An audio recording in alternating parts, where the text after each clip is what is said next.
Любовь к национальному виду борьбы куреш объединила участников командного соревнования в Акмесджите. В спортивной школе номер 1 провели 15-й по счету турнир, посвященный памяти выдающегося крымско-татарского общественно-политического деятеля Намана Челебиджихана, ключевой фигуры в истории нашего народа. Основная цель организаторов мероприятия – возрождение правил и традиций, присущих национальному виду борьбы. По крупинкам собираем все это, вот то, что были те, кто еще в 70-х годах, с которыми мы общались, живые были тогда еще участники соревнований, этих состязаний. И вот из всего этого складывается правило, пишем, взявшись за пояс, уже ты как бы закрепощен. Действия какие-то ты не можешь делать, те, которые в другом виде борьбы делаешь.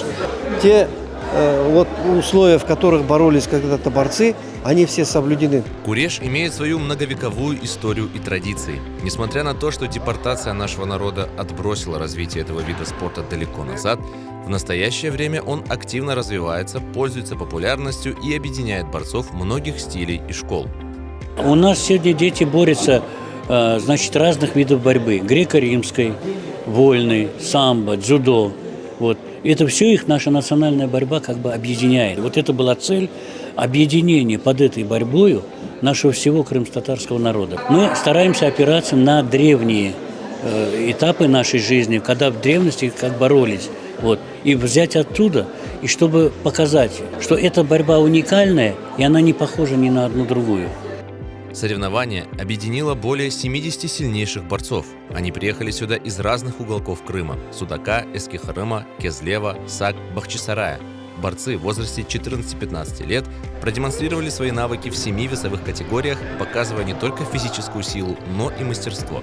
Тренеры с волнением следили за каждым поединком, поддерживая своих воспитанников. Я рад, что здесь, в Крыму, тоже начали развивать вот это свой национальный вид.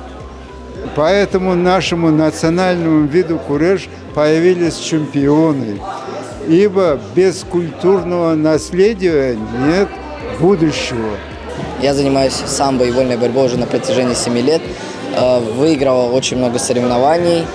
Были поражения, были победы, но на сегодня я стал чемпионом и показал свой лучший результат. Приехал, выступил, очень рад, что выиграл. Соперники были достойны. Мне удалось преодолеть их.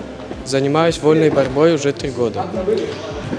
Эта схватка на поясах далась мне очень тяжело, потому что я не готовился, не было времени. И всего лишь выступаю 2-й раз. Первый раз мне не удалось победить, но сегодня все изменилось. Я занял 1-е место. В финальных схватках участники показали невероятную силу воли и преданность традициям своего народа. 1-е место заняла команда из Акмесджита, 2-е – команда из Бахчисарая и 3-е место разделили команды из Эскихарыма и села Булганак Акмесджитского района. Ребята хорошо боролись и добились лучших результатов. Наша борьба развивает физически, морально и духовно. И мы хотим, чтобы национальная наша борьба процветала в Крыму.